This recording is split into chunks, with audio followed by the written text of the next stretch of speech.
Welcome to BRK special show. మనం చూస్తున్నాము K Santosh రావు. ఈ పేరు ఎక్కువ మందికి పరిచయం లేకపోవచ్చు, కానీ ఎవరైతే విద్యుత్ రంగంలో పనిచేస్తున్నారో, విద్యుత్ రంగానికి అనుబంధంగా పనిచేస్తున్నారో వాళ్ళకి చాలా సుపరిచితమైన పేరు. ఈయన పేరులో ఉన్న సంతోషంతో పాటు ఈయనంటే కొందరికి సంతోషం, ఈయన ఉంటే కొందరికి సంతోషం, ఈయన ఉండాలనుకుంటూ కోరుకునే వాళ్ళలో చాలామందికి సంతోషంగా అనిపిస్తుంది. ఎందుకంటే ఈ సంతోషం అన్నది ఖచ్చితంగా చాలామందికి సంతోషాన్ని నిలుపుతుంది, కానీ అదే సందర్భంలో ప్రజలకు మాత్రం భారాన్ని మోపే ప్రయత్నం చేస్తోంది. ఈ సంతోషం ఎందుకు ఇంత సంతోషంగా ఉన్నారు, ఈయన సంతోషంగా ఉండాలని ఎంతమంది కోరుకున్నారు, ఈయన ఉండడం వల్ల ఎంతమంది సంతోషంగా ఉన్నారని ఒకసారి చెక్ చేస్తే మాత్రము కొద్దిమంది గుత్తేదారులు, మరికొద్దిమంది అధికారులు, ఇంకొంతమంది రాజకీయ నాయకులు ఈయన ఉంటే వాళ్ళకి సంతోషం, అందుకే ఈ సంతోషం ఎప్పటికీ సంతోషంగానే ఉండాలి అని కోరుకుంటూ ఉంటారు. అందులో భాగంగానే ఈయన్ని సంతోషంగా ఉంచడానికి ప్రయత్నం చేస్తూ ఉంటారు. ముఖ్యంగా మనం మాట్లాడుకుంటే ఆయనకు ప్రభుత్వంలో పని లేదు, ఏ పార్టీ అధికారంలోకి వచ్చినా సంబంధమే లేదు. అధికారంలో ఎవరున్నా దున్నేస్తానంటాడు, తన పోస్టు మాత్రం కొనసాగించుకోగలడు, మరి ఆ స్థాయిలో చక్రం తిప్పగలడు. నిధుల మళ్లింపులో కీలక పాత్ర పోషిస్తుంటాడు. 2.5 దశాబ్దాల చరిత్ర ఉన్న ఆంధ్రప్రదేశ్ ప్రాంత దక్షిణ విద్యుత్ పంపిణీ సంస్థలో సీఎండి కె సంతోష్రావు పేరు చిరస్థాయిగా నిలిచిపోతుందనే విమర్శలు ఉన్నాయి. చైర్మన్గా, మేనేజింగ్ డైరెక్టర్ హోదాలో ఆయన తెచ్చిన సంస్కరణలు వినియోగదారులకు చేసిన సేవలు శూన్యమనే ఆరోపణలున్నా ఆయన మాత్రం కొద్దిమందికి సంతోషాన్ని అయితే పంచుతున్నారు. 3 ఏళ్లుగా తిరుపతి కేంద్రంగా విధులు నిర్వహిస్తున్న సంతోష్రావు ఎస్పీడీసీఎల్ను కడపలోని షిరిడీ సాయి కంపెనీకి అనుబంధ సంస్థగా మార్చారనే అపవాదును ఎదుర్కొంటున్నారు. ఓవరాల్గా చూస్తే మాత్రం ఈయనకు సంబంధించి ఎవరు డిస్కస్ చేసినా సరే ప్రభుత్వం ఏదైతే ఏముంది, ఎందుకంటే మనం చూస్తున్నాము గత ప్రభుత్వ హయాంలో ఏదైతే వైఎస్ఆర్సీపీ అధికారంలో ఉందో ఆ హయాంలోనే ఈయన సీఎండీగా నియమితులయ్యారు. 13 మంది డైరెక్టర్లను రాజీనామా చేయించిన ఈయనను మాత్రం కొనసాగిస్తున్నారు. అంటే మనం అర్థం చేసుకోవచ్చు, ఈయనంటే గత ప్రభుత్వంలో పాటు ఈ ప్రభుత్వంలో వాళ్ళకు కూడా చాలా హ్యాపీగా ఉంటారు. ఎందుకంటే ఈయన హ్యాపీగా ఉంచుతారు కాబట్టి అందరూ హ్యాపీగా ఉండే ప్రయత్నంలో భాగంగానే ఆయనని కొనసాగిస్తున్న పరిస్థితి మనకు కనిపిస్తోంది. ఓవరాల్గా చూసినప్పుడు వైఎస్ఆర్సీపీ ప్రభుత్వ హయాంలో నియమితులైన సంతోష్రావు విద్యుత్ నియంత్రికలు మొదలుకొని తీగలు, అనుబంధ పరికరాలను అధిక ధరలకు కట్టబెట్టారు. వేల కోట్ల రూపాయలను వృధా చేశారనే విమర్శలు బలంగా ఉన్నాయి. అంతిమంగా ఆ భారం ప్రజలపైనే పడుతుంది. కూటమి ప్రభుత్వం అధికారంలోకి వచ్చాక ఆయన సాగనంపుతారని అందరూ భావించారు, కానీ ఇందుకు భిన్నంగా సంతోష్రావు సేవలు మరికొంత కాలం అవసరమని భావించి పొడిగింపించారు. ఈ నిర్ణయం తీవ్ర విమర్శలకు దారితీస్తోంది. ఎలా చూసినా సరే ఓవైపు చంద్రబాబు నాయుడు కానివ్వండి, కూటమి ప్రభుత్వం అలాగే టీడీపీకి సంబంధించిన పార్టీ అవినీతి నిరోధకంగా ప్రభుత్వాన్ని నడపాలి, అవినీతి రహితంగా మొత్తం నిర్ణయాలు ఉండాలి, ఆ నిర్ణయాల ద్వారా ప్రజల మీద పడే భారం తగ్గాలి అన్నది ఒక ఆలోచన చేస్తూ ఉంటే సంతోష్రావు కానివ్వండి, సంతోష్రావు తీసుకున్న నిర్ణయాలు అది ముఖ్యంగా చూస్తే మాత్రం ఏదైతే షిరిడీ సాయి ఎలక్ట్రికల్స్కి మంచి చేసేలాగా తీసుకున్న నిర్ణయాల వల్ల ఇవాళ రాష్ట్ర ఖజానాకు ఓవైపు చిల్లు పడుతూనే మరోవైపు ఎవరైతే విద్యుత్ వినియోగదారులు ఉన్నారో వాళ్లకు ట్రూఅప్ ఛార్జీల పేరుతో మరోసారి భారం రావడానికి సిద్ధమవుతోంది. జగన్ ప్రభుత్వంలో కడప జిల్లాకు చెందిన షిరిడీ సాయి ఎలక్ట్రికల్స్ చెప్పిందే ఇంధన శాఖకు వేదం. ఆ కంపెనీ సిఫార్సుతోనే సంతోష్రావును సీఎండీగా నియమించారు. ఆయన కూడా అదేవిధంగా రుణం తీర్చుకున్నారని ఎస్పీడీసీఎల్ వర్గాలే బహిరంగంగా చెప్పుకుంటుంటాయి. టెండర్లు పిలవకుండా రిపీట్ ఆర్డర్ల పేరుతో కాంట్రాక్టర్లు అప్పగించిన ఘనుడు సంతోష్రావు అనే ఆరోపణలు బలంగా వినిపిస్తూ ఉంటాయి. ఇదే విధంగా ఇది నిజమని చాలామంది విశ్లేషకులు కానివ్వండి, వైద్యరంగ నిపుణులు కానివ్వండి మాట్లాడుతున్న పరిస్థితిని మనం చూస్తూ ఉంటాం. ఒకసారి మనము అసలు ఏం జరుగుతోంది, ఈయన హయాంలో ఏం జరిగింది, ఎందుకు ఇలాంటి ఆరోపణలు వినిపిస్తున్నాయంటే దాదాపుగా 18,58,000 వ్యవసాయ విద్యుత్ కనెక్షన్లకు స్మార్ట్ మీటర్లు, అనుబంధ పరికరాల ఏర్పాటుకు 5,682.35 కోట్ల పనులను ప్రతిపాదిస్తే షిరిడీ సాయి సంస్థకే వాటిని దక్కేలా టెండర్ నిబంధనలు తయారు చేశారనే ఆరోపణలు ఉన్నాయి. ముఖ్యంగా విద్యుత్ పంపిణీ సంస్థల పునర్వ్యవస్థీకరణ పథకం కింద వ్యవసాయ కనెక్షన్లకు అవసరమైన 16 అలాగే 16 అలాగే 25 kV విద్యుత్ నియంత్రికల కొనుగోలు విషయంలోనూ ఈయన చక్రం తిప్పారనే మాటలు వినిపిస్తుంటాయి. పొరుగున ఉన్న తెలంగాణ అలాగే తమిళనాడుతో పోలిస్తే 73,000 నుంచి 75,000 అధికంగా ఎస్పీడీఎస్సీలో కొనుగోలు చేశారు. మరొకటి స్మార్ట్ బదులు 2 స్టార్ బదులుగా 5 స్టార్ నియంత్రికలను సంతోషం హయాంలోనే కొన్నారు. ఇలా చూస్తున్నప్పుడు ఇంత నిర్ణయాలు తీసుకోవడం వెనకాల ఏంది అంటే ఎంతో కొంత ఆయనకు సీఎండీ పదవి కట్టబెట్టడానికి కారణమైన షిరిడి సాయికి ఆయన లాభం చేకూరుస్తున్నారన్న ఆరోపణలు వినిపిస్తూనే ఉంటాయి. చాలామంది దానికి సంబంధించి విమర్శలు చేస్తూనే ఉంటారు. ఇక కూటమి సర్కార్ కొలువుదీరిన తర్వాత కూడా షిరిడి సాయి సంస్థపై సంతోష్ రావు స్వామి భక్తి అన్నది ఆయన ప్రదర్శిస్తూనే ఉన్నారన్న ఆరోపణలు బలంగా వినిపిస్తున్నాయి. స్మార్ట్ మీటర్లకు అనుబంధ పరికరాలు సరఫరా చేశారంటూ ఏకంగా 270 కోట్ల రూపాయలు చెల్లించాలని ఉత్తర్వులు ఇవ్వడం అన్నది వివాదాస్పదంగా మారింది. అప్పట్లో అవసరం లేకున్నా స్తంభాలు కొనిపించి సంస్థకు ఆర్థికంగా నష్టం కలిగించి అస్మదీయులకు మేలు చేశారనే విమర్శలు కూడా ఆయన పైన ఉన్నాయి. అలాంటి వ్యక్తికి తిరిగి ఎస్పీడీసీఎల్ సీఎండీగా పొడిగింపు ఇవ్వడం అన్నది ఆ నిర్ణయం ఖచ్చితంగా చాలామందికి విస్మయానికి గురి చేస్తుంటే ప్రభుత్వంలోని ప్రధాన అధికారి అండదండలు ఈయనకు ఉన్నందునే ఉత్తర్వులు వచ్చాయని ఆ శాఖ అధికారులు కానివ్వండి ఉద్యోగులు కానీ చర్చించుకుంటున్న పరిస్థితి మనకు అనిపిస్తుంది. అంటే ఓవరాల్గా చూస్తే మాత్రం సీఎండీగా సంతోష్ రావు రావడం అన్నది ఎవరికి సంతోషం కలిగించిందో ఇప్పటికే మీకు అర్థమైపోయి ఉంటుంది. ముఖ్యంగా కొన్ని కంపెనీలు, అందులోనూ గత ప్రభుత్వ హయాంలో 5 సంవత్సరాల పాటు ఎలాంటి కాస్ట్ ఆఫ్ డేటా లేకుండానే మొత్తం నడిపించిన నేపథ్యంలో ఇప్పుడు కొత్తగా మనం మాట్లాడుతున్న పరిస్థితి కూడా చూస్తున్నాం. మనము కొత్తగా వచ్చిన ప్రభుత్వం వైపు అవినీతికి వ్యతిరేకంగా అవినీతి రహితంగా పాలన ఉండాలని చంద్రబాబు నాయుడు ముఖ్యంగా ఇలాంటి అలసత్వం కానివ్వండి లేకపోతే అవకతవకలకు తావు లేకుండా అధికారాన్ని చెలాయించాలని ప్రయత్నం చేసిన నేపథ్యంలో కొద్దిమంది అధికారులు ముఖ్యంగా విద్యుత్ శాఖలోని ఒక కీలకమైన ఉద్యోగి ఉన్నతాధికారి ఈయనని సపోర్ట్ చేస్తూ ఈయనని ప్రమోట్ చేస్తూ ఇవాళ కంటిన్యూ చేయడానికి కూడా కారణంగా మారిన నేపథ్యం కనిపిస్తుంది. ఆ సందర్భంలో కొన్ని నిర్ణయాలు ఏవైతే ఉన్నాయో ఆ నిర్ణయాలు ఈయన కాలంలోనే కంప్లీట్ చేయాలని ముఖ్యంగా చూస్తే విద్యుత్ స్తంభాలకు సంబంధించి మన వారం రోజుల నుంచి మనము వార్తలు వేస్తున్నాం. ఈ వారం రోజుల నుంచి జరిగిన దాంట్లో అదే కీలకమైన నిర్ణయంగా అలాంటి నిర్ణయాలు చాలా ఉన్నాయి అన్నది మనకు అనిపిస్తున్నాయి. ఓవరాల్గా చూసినా సరే ఎందుకు సంతోష్ రావు కానివ్వండి లేకపోతే ఇతరత్ర కారణాలు మనం గమనిస్తే ఈయన మీద చాలా ఆరోపణలే ఉన్నాయి. గతంలో చూస్తే ఒకసారి మనము దాన్ని అంటే ఈయనకు సంబంధించిన ఒకసారి సిచ్యువేషన్ ఒకసారి మనం చూస్తే ఒకసారి మళ్ళీ రివైండ్ చేసుకుందాము. ఏపీఎస్పీడీసీఎల్గా సీఎండే సంతోష్ రావు ఎవరైతే ఉందో ఆయన వ్యవహారం అన్నది హాట్ టాపిక్గా మారిన పరిస్థితి మనకు కనిపిస్తుంది. ముఖ్యంగా ఈయన సీఎండీగా వచ్చిన తర్వాత తీసుకుంటున్న నిర్ణయాలు అన్నవి ఎంత సిచ్యువేషన్ ఉంది అంటే అది అవకతవకల కారణం అవుతోంది అని చెప్తున్న పరిస్థితుల్లో ఈయన మీద ఎలాంటి ఆరోపణలు ఉన్నా సరే ప్రభుత్వం మారినా కూడా ఈ కీలక ఉన్నతాధికారి మాత్రం మారని పరిస్థితి ఉంది. ఈయనకు మరొక కీలకమైన అధికారి కూడా ఉన్నారన్న పరిస్థితి. అంతేకాకుండా ఆయన అస్మదీయులకు అగ్రపీఠం వేయడంలో దిట్ట అనే ఆరోపణలు కూడా మనకు వినిపిస్తూనే ఉంటాయి. దానికి సంబంధించి చాలామంది చెప్పుకుంటూనే ఉంటారు. ముఖ్యంగా చాలా ప్రాజెక్టులకు సంబంధించిన నిధుల మళ్లింపులో ఈయన కీలక పాత్ర పోషిస్తుంటారు. ఎందుకంటే రేటు ఎక్కువ చేసుకోవడానికి కాస్ట్ ఆఫ్ డేటాకు సంబంధం లేకుండా ఏవైతే రేట్స్ ఉన్నాయో వాటిని డిసైడ్ చేయడంలో ఈయన సపోర్ట్ చేస్తుంటారు. వాటికి అనుగుణంగా టెండర్లు కంప్లీట్ అవ్వడం కానివ్వండి, ఆ టెండర్లు వీళ్ళకి దక్కేలాగా ప్రయత్నం చేయడంలో కానీ ఆయన వాళ్ళకి హెల్ప్ చేస్తాడు అన్నదే అందరూ వినిపిస్తుంది. మనం చూసాం గతంలో విద్యుత్ టవర్ల ఏర్పాటు కోసం దాదాపుగా 343 కోట్ల రూపాయల టెండర్ పిలవడం కానివ్వండి, అది అనుకున్న వాళ్ళకే ఆ టెండర్ దక్కేలా ఆ ప్రక్రియ మొత్తం కొనసాగిస్తున్న పరిస్థితి. దాని గురించి ప్రశ్నించిన బీఆర్కే న్యూస్కి కూడా ఇప్పటిదాకా ఎలాంటి సమాచారం ఇవ్వకుండా కేవలం ప్రతిరోజు తిప్పించుకొని పంపిస్తున్న పరిస్థితి మనకు కనిపిస్తుంది. అసలు ఏం జరుగుతుంది అంటే ఆయన ఏమీ రెస్పాండ్ అవ్వని పరిస్థితి ఉంది. అందుకని ఎన్నో స్కామ్ల వెనుక ఈయననే మాస్టర్ మైండ్ అనే ఆరోపణలు కూడా వినిపిస్తున్నాయి. దానికి అనుగుణంగానే లోకల్గా ఉండే అధికారులు కానివ్వండి నాయకులు కానివ్వండి అదే తరహా డిస్కషన్ను కల్పిస్తున్నాడు. ఇక చూస్తే గతంలో వైఎస్ఆర్సీపీ అధికారంలో ఉన్నప్పుడు ఇప్పుడు టీడీపీ అధికారంలోకి వచ్చిన తర్వాత కూడా ఈ ప్రభుత్వాలలో ఉన్న కొద్దిమంది అధికారులు కానివ్వండి కొద్దిమంది నాయకులకు సంతోషాన్ని కలిగించేందుకే ఈ సంతోష్ రావు పనిచేస్తున్నాడు అన్నది మనకి చాలా క్లియర్గా అర్థమవుతుంటుంది. అందులో భాగంగానే వైసీపీ ప్రభుత్వంలో ఇదే సంతోష్ రావు ఎన్నో విమర్శలు ఎదుర్కొన్నారు.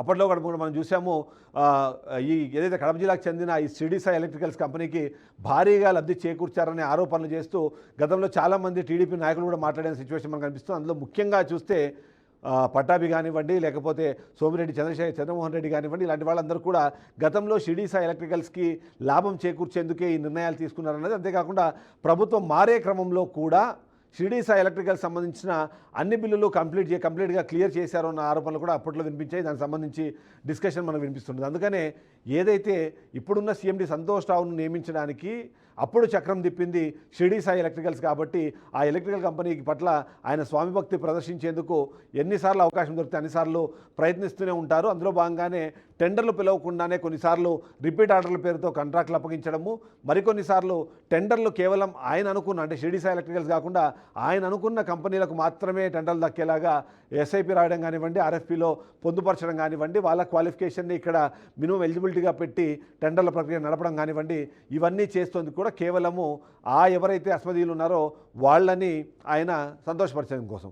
ఈయన మీద గతంలో కూడా చాలా ఆరోపణలు ఉన్నాయి. ఒకసారి ఈయన మీద ఉన్న ఆరోపణలు మనం చూస్తే, గతంలో ఈయన గుంటూరు డీఈగా పనిచేసినప్పుడు గుంటూరు డీఈగా పనిచేసినప్పుడు కూడా కొన్ని పవర్ ట్రాన్స్ఫార్మర్స్ అందు కాపర్ వైర్ని ఈయన అప్పుడు సీఎండి విద్యాసాగర్ రెడ్డి గారి ఉన్నప్పుడు అమ్ముకున్న నేపథ్యంలో ఆయన మీద ఏదైతే డిపార్ట్మెంటల్ ఎంక్వైరీ వేసినప్పుడు అప్పుడున్న విద్యాసాగర్ని రిక్వెస్ట్ చేసుకొని ఆ ఇష్యూలోంచి బయటపడినట్టుగా కూడా ఉంది. ఆ తర్వాత వివిధ కారణాలు చూపించుకొని మళ్ళీ ఆయన డీఈ నుంచి సీఈగా ప్రమోట్ చేసుకున్నట్టుగా కూడా మనకు అనిపిస్తుంది.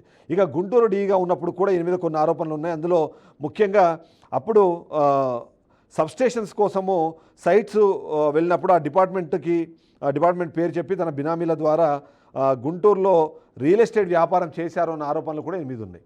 అంటే ఓవరాల్గా చూసినప్పుడు ఏంటి, ఈయన డీగా ఉన్నప్పుడు ఒక తరహా ఆరోపణ, సీగా మారిన తర్వాత మరొక తరహా ఆరోపణ అన్నది ఆయన మీద వినిపిస్తుంటే, ఇక ముఖ్యంగా ఈయన షిరిడి సాయి ఎలక్ట్రికల్ సంబంధించిన విశ్వేశ్వరరెడ్డి గారికి బాగా క్లోజ్గా ఉంటారు. అందుకనే ఏపీఎస్పీడీసీఎల్ సీఎండీగా ఆయనను వైసీపీ పరిపాలనలో ఆయన సిఫారసు ద్వారా తెప్పించుకున్నారు అన్నది మనకు వినిపిస్తుంటుంది. దానికి సంబంధించి మనం చూస్తున్నాం. అంటే ఆల్మోస్ట్ ఏపీఎస్పీడీసీఎల్లో దాదాపుగా 15 సంవత్సరాల నుంచి ఈయన సర్వీస్ చేసి ఈ డిస్ట్రిబ్యూషను, అంతేకాకుండా ట్రాన్స్ఫార్మర్సు, మిగిలిన పవర్ ట్రాన్స్ఫార్మర్ సంబంధించిన చాలా విషయాల్లో ఈయన కొద్దిమందికి లాభం చేకూరేలాగా నిర్ణయాలు తీసుకున్నారు. తద్వారా లాభం జరిగింది కొద్దిమందికి అన్నది మనకు అనిపిస్తుంది. అంటే ఓవరాల్గా ఎలా చూసినా సరే ఈయన సీఎండీగా ఉన్నప్పుడు కొద్దిమందికి ఇబ్బంది కలగకుండా మరికొద్దిమందికి మాత్రమే లాభం చేకూరేలాగా నిర్ణయాలు తీసుకున్నారు అన్నది మనకి కనిపిస్తుంది.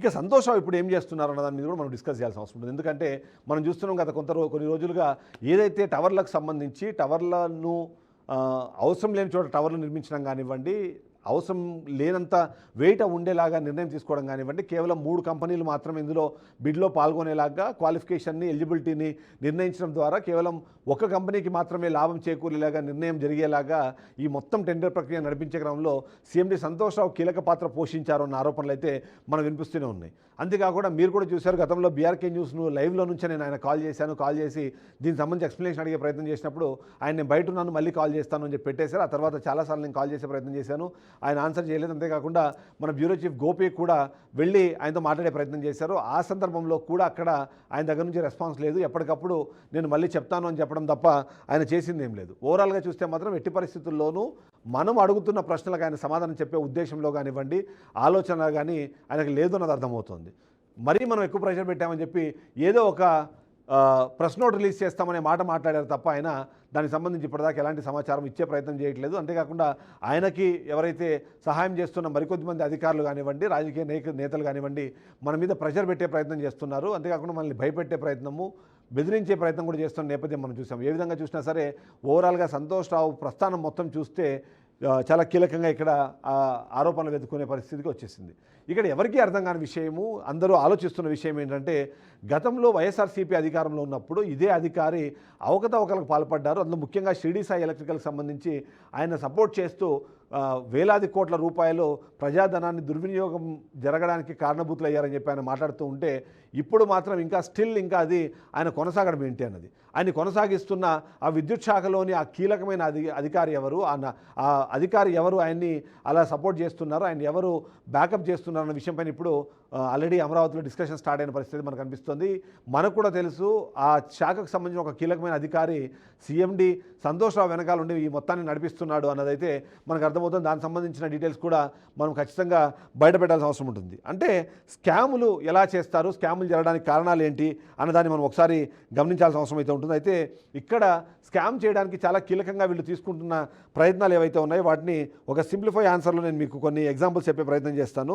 ఓవరాల్గా చూస్తే మొదటి నుంచి మనం చెప్తున్నాము, టవర్లకు సంబంధించి కీలకంగా మాట్లాడినప్పుడు టవర్లు అన్నవి కేవలము నేషనల్ హైవే, అది కూడా 6 లేన్కు సంబంధించిన వైర్లు ఇటువైపు నుంచి అటువైపు వెళ్ళాలి అనుకున్నప్పుడు ఈ టవర్లను వేసి ఇటు నుంచి అటు పంపిస్తారు, లేకపోతే పీడిఎస్ఎస్ కానివ్వండి, లేకపోతే మరికొన్ని తక్కువ ఖర్చుతో కంప్లీట్ అయ్యే ఏవైతే ఉన్నాయో ఆ స్తంభాలు వేసే అవకాశం. కానీ అటువైపుగా ఆలోచించకుండా కేవలం M+6 కానివ్వండి, M+9 అలాగే M+12కి సంబంధించి అవి వేయాలని, దానిపైన AL59 కండక్టర్ని రన్ చేయాలని చెప్పేసి ఏవైతే టెండర్లు పిలుస్తున్నారో వాటి ద్వారా చూసినా తమిళనాడు, ఆంధ్రప్రదేశ్, తమిళనాడు, తెలంగాణ అలాగే కర్ణాటక రాష్ట్రాలతో పోల్చినప్పుడు కూడా రేట్లు అనేవి చాలా డిఫరెంట్గా ఉన్న సిచ్యువేషన్ మనకు కనిపిస్తుంది. ఈ స్థాయిలో రేట్లు ఎందుకు ఉన్నాయి డిఫరెంట్గా అన్నదానికి కూడా కొన్ని ఎగ్జాంపుల్స్ అయితే నేను చెప్పాల్సిన అవసరం ఉంది. ఎందుకంటే రేట్ వైజ్ చూసినప్పుడు అసలు రేట్లు ఎంత ఉండాలి, అసలు రేట్లు ఎంత ఉన్నాయి అన్నదాన్ని కూడా మనం గమనిస్తే చాలా క్లియర్గా దీని వెనకాల ఎందుకు స్కామ్కి స్కోప్ ఎక్కడి నుంచి క్రియేట్ చేశారు అన్నదానికి సంబంధించి కొన్ని ఎగ్జాంపుల్స్ అయితే నేను ఖచ్చితంగా మీకు చెప్పాల్సిన అవసరం అయితే కనిపిస్తోంది. ముఖ్యంగా నేను ఒక చిన్న అంటే ఎలా దీన్ని దోపిడీ చేస్తున్న దానికి ఎగ్జాంపుల్ నేను చెప్తాను. ఒక ఎగ్జాంపుల్ ఒకటి 8 మీటర్ PSCC సిమెంట్ స్తంభం ఒక యూనిట్ ధర అన్నది ఒకవేళ ఈ మనం ఏదైతే చూస్తున్నామో 8 మీటర్ సంబంధించిన కరెంటు స్తంభం అంటే విద్యుత్ స్తంభం ఏదైతే ఉందో ఆ విద్యుత్ స్తంభాన్ని ఆంధ్రప్రదేశ్లో కొనాలి అనుకుంటే ఏపీ సర్కారు కొన్న ధర ఎంత అని చూస్తే మాత్రం 4,377 రూపాయలకు కొంటే అదే సేము తెలంగాణలో 1,725 రూపాయలకి మనకు దొరుకుతుంది. అంటే ఒకవైపు ఏపీ సర్కారు చెప్పినట్టుగా ఆ స్తంభం ధర 4,377 రూపాయలు, దాన్ని ఇన్స్టాల్ చేసేందుకు అయ్యే ఖర్చు 1,474 రూపాయలు చూసినప్పుడు అదే తెలంగాణలో మాత్రం అది 1,725 రూపాయలకే సేమ్ అదే సిమెంట్ స్తంభము దొరుకుతున్న సిచ్యువేషన్ ఉంది. ఇక 9.1 మీటర్ చూసినప్పుడు 7,000 రూపాయలు ఏపీలో రేటు కనిపిస్తుంది, అది తెలంగాణలో 3,540 రూపాయలు మాత్రమే. ఇక 11 మీటర్స్ చూసినా సరే 12,700 రూపాయలు ఉంటే అదే 6,800 రూపాయల్లో తెలంగాణలో దొరుకుతుంది. ఇక ముఖ్యంగా చూస్తే మాత్రం ఏదైతే 55 స్క్వేర్ mm కండక్టర్ ఏదైతే ఉందో కిలోమీటర్ చెప్పుని చూసినప్పుడు ఆంధ్రప్రదేశ్లో 80,254 రూపాయలు కొంటుంటే సేమ్ అదే కండక్టర్ ఇక్కడ 41,000కే దొరికేస్తుంది. ఇక 100 స్క్వేర్ mm కండక్టర్ని ఒకవేళ కిలోమీటర్ చొప్పున చూసినప్పుడు 1,46,906 రూపాయలు ఉంటే తెలంగాణలో మాత్రం 78,000కే దొరుకుతుంది. ఇదే 200 స్క్వేర్ mm కండక్టర్ చూసినప్పుడు కిలోమీటర్కి 3,44,275 రూపాయలు ఖర్చు పెడుతుంటే తెలంగాణలో మాత్రం 2,30,000 రూపాయల కంటే దాదాపుగా 1,90,000 రూపాయలకు సంబంధించిన అవినీతి జరిగింది. ఇక్కడ ఆస్కారాన్ని క్రియేట్ చేసుకునే పరిస్థితి మనకు కనిపిస్తుంది. ఇక ట్రాన్స్ఫార్మర్లకు సంబంధించి ఇదొక కీలకమైన అంశం. ఎందుకంటే 25 kVA ట్రాన్స్ఫార్మర్ ఒకవేళ ఆంధ్రప్రదేశ్లో పిలుస్తున్న బిడ్డింగ్లు కానివ్వండి, లేకపోతే అక్కడ కొన్న రేట్లను చూస్తే 1,41,600 రూపాయలకి కొంటుంటే అదే తెలంగాణలో కేవలం 70,000 రూపాయలకే దొరుకుతుంది. అదే ఇతరత్ర రాష్ట్రాలు కొన్ని రాష్ట్రాలు చూస్తే అంతకన్నా తక్కువ రేటు కూడా ఉన్న సిచ్యువేషన్ ఉంది. ఇక 63 kVA ట్రాన్స్ఫార్మర్ అన్నది 2,69,000 రూపాయలు ఉంటే 1,20,000 రూపాయలు మాత్రమే తెలంగాణలో అందుబాటులో ఉంది. 100 kVA ట్రాన్స్ఫార్మర్ చూసినప్పుడు 6,23,040 రూపాయలు ఉంటే 3,45,000 రూపాయలకి తెలంగాణలో దొరుకుతుంది. ఇక 33 kV 7,81,000 రూపాయలు ఆంధ్రప్రదేశ్ రాష్ట్రంలో వివిధ టెండర్ల ద్వారా కొంటుంటే 4,95,000 రూపాయలకే తెలంగాణలో దొరుకుతుంది. అంటే ఇక్కడ మీకు చాలా క్లియర్గా అర్థమవుతోంది ఎందుకు ఇది స్కామ్ అంటున్నాము. ఈ స్కామ్ చేసే నేపథ్యంలో ఎందుకు సంతోష్ రావు షిరిడి సాయి ఎలక్ట్రికల్స్కి సపోర్ట్ చేస్తున్నారు అంటే దాదాపుగా రాష్ట్రంలో ఆంధ్రప్రదేశ్ రాష్ట్రానికి పక్కనే ఉన్న తెలంగాణ రాష్ట్రాన్ని గమనించినా సరే 50% అన్నది రేట్ ఎక్కువగా పెట్టుకునేందుకు అవకాశాన్ని క్రియేట్ చేస్తున్నారు, అలాంటి పరిస్థితుల్ని క్రియేట్ చేస్తున్నారు. అలా చేస్తున్న పరిస్థితుల్లో నుంచి ఒక అవినీతికి సంబంధించిన ఒక కార్యక్రమానికి శ్రీకారం చుడుతున్నారు. ఆ స్కామ్ని నడిపించేందుకు ఇదంతా చేస్తారు. కానీ ఈ లాభాలు ఏవైతే ఉన్నాయో ఆ లాభాలు వేరే వాళ్ళ చేతిలోకి వెళ్ళకూడదు, వేరే వాళ్ళ జేబులోకి వెళ్ళకూడదు. అంటే చేయాల్సిన కీలకమైన పని ఏంటంటే అస్మదీయులకే ఆ టెండర్ దక్కాలి, ఆ టెండర్ సంబంధించిన పేమెంట్లు టకటగా జరిగిపోవాలి. ఆ జరిగిన పేమెంట్లో నుంచి వీళ్లకు రావాల్సిన డబ్బులన్నీ రిటర్న్ వచ్చే పరిస్థితి ఉండేలాగా ప్లానింగ్ చేసుకోవాలి.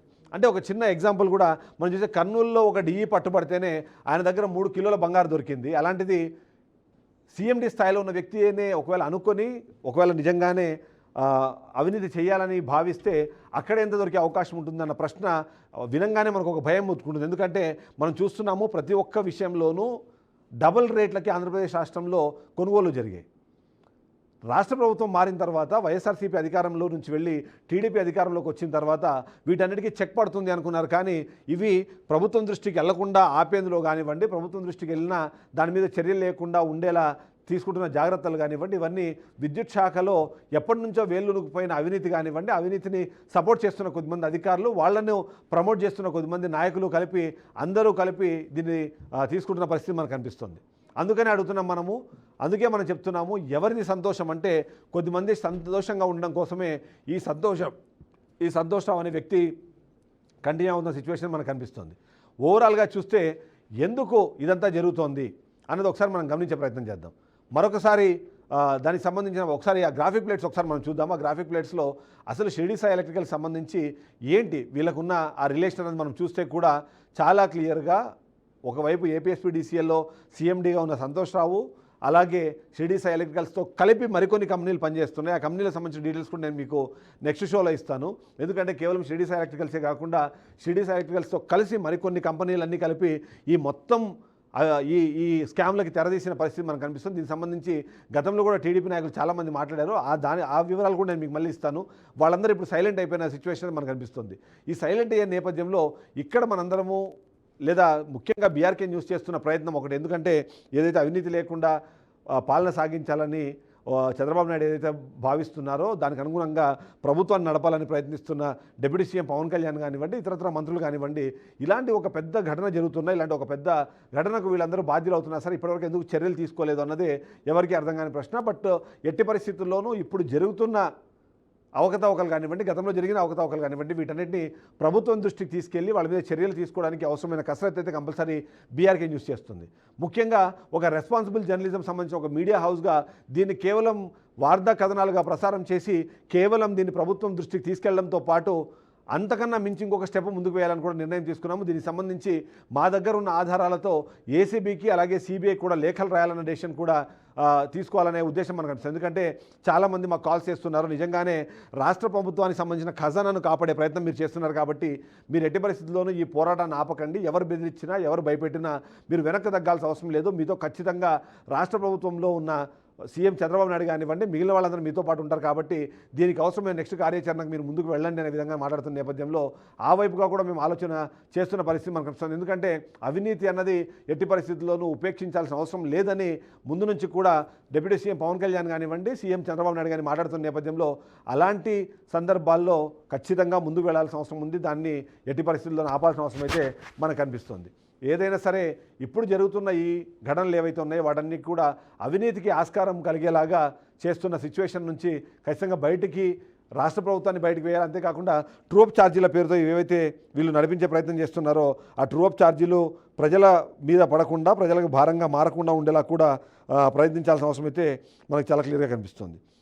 ఓవరాల్గా చూస్తే ఇప్పటి వరకు మనం చూసాము, ఈ సంతోష్ రావు ఎవరైతే ఉన్నారో ఏపీ ఎస్పీడీసీఎల్ సంబంధించిన సీఎండీ సంతోష్ రావు ఎవరెవరిని సంతోషపెట్టడానికి ఈ కార్యక్రమాలు చేస్తున్నారు, ఎవరెవరిని సంతోషపెట్టడానికి ఈ టెండర్లు రిలీజ్ చేస్తున్నారు, ఎవరిని సంతోషపెట్టడానికి ఈ టెండర్లు ఒకే వ్యక్తికి దక్కేలాగా, ఒకే కంపెనీకి దక్కేలాగా ప్రయత్నం చేస్తున్నారు. ఈ సంతోష్ రావు ఏదైతే ఉందో ఆయన చేస్తున్న ప్రతి చర్య, ఆయన తీసుకుంటున్న ప్రతి నిర్ణయం కూడా ఇది ఎంతో కొంత ఇవాళ వివాదాస్పదమవుతున్న నేపథ్యంలో ఈ వివాదాల నుంచి బయటపడాలి. నిజంగానే సంతోష్ రావు ఇలాంటి తప్పులు చేయలేదు అనుకుంటే మాత్రం దయచేసి బీఆర్కే న్యూస్ నుంచి మీకు ఆల్రెడీ ఇప్పటికే మేము కాంటాక్ట్ అయ్యాము, నా నెంబర్ కూడా మీ దగ్గర ఉంది కాబట్టి మీరు కాల్ చేసి మీకు సంబంధించి మీరు తప్పు చేయలేదు అనుకుంటే దానికి సంబంధించి ఎక్స్ప్లెనేషన్ ఇస్తే దాన్ని టెలికాస్ట్ చేయడానికి బీఆర్కే న్యూస్ ఎప్పుడు సిద్ధంగానే ఉంది. అంతేకాకుండా మీకు ఒక వేదిక కల్పించడానికి మేము ఎప్పుడు సంసిద్ధంగానే ఉంటాం. ఎందుకంటే నిజాలు ప్రజలకు తెలియాలి. ఈ నిజాలు తెలిసే క్రమంలో కేవలం ఇందులో మీరు మాత్రమే పాత్రదారులా, లేకపోతే మీరే సూత్రధారులా? మీరు ఒకవేళ సూత్రధారులు అయితే ఏం చేస్తున్నారు, ఒకవేళ మీరు పాత్రధారులు అయితే మిమ్మల్ని నడిపిస్తున్న అదృశ్య శక్తులు ఏంటి అన్నది కూడా మీరు చెప్పాల్సిన అవసరమే చాలా క్లియర్గా కనిపిస్తుంది. సో ఓవరాల్గా మనం చూస్తే ఇప్పటిదాకా ఉన్న అప్డేట్స్ అయితే ఇవి. అంతేకాకుండా ఏదైతే నేను ముందుగానే చెప్పినట్టుగా షిరిడి సాయి ఎలక్ట్రికల్స్ కానివ్వండి, మరికొన్ని కంపెనీలు ఏదైతే విద్యుత్ శాఖను ఆసరాగా చేసుకొని విద్యుత్ శాఖలో ఉన్న అవసరాలను వాళ్ళకు అనుకూలంగా మార్చుకొని అవినీతికి ఏవైతే తెరతీశారో, ఇప్పటికే కలెక్ట్ అయిన బిల్లులు కానివ్వండి, ఫ్యూచర్లో ఇప్పటికీ కేవలం ఆల్రెడీ ఉన్న పీఓలను బేస్ చేసుకొని మరింత అవినీతి పాల్గొనే ప్రయత్నాలు ఏవైతే చేస్తున్నారో, ఫ్యూచర్లో మరికొన్ని కొత్త టెండర్లు దక్కించుకునే ఏవైతే ప్రయత్నాలు చేస్తారో వాటన్నింటినీ ఆపేందుకు, ఆల్రెడీ జరిగిన అవినీతిని ప్రజల ముందు తీసుకెళ్లేందుకు ప్రయత్నం చేస్తున్నాం. ఇదన్నది కంటిన్యూ అవుతుంటుంది. సో మరిన్ని న్యూస్ అప్డేట్స్ కోసం మీరు బీఆర్కే న్యూస్ చూస్తూనే ఉండండి. దీని మీద సంబంధించిన అప్డేట్స్ నేను మీకు రెగ్యులర్గా అందిస్తూనే ఉంటాను.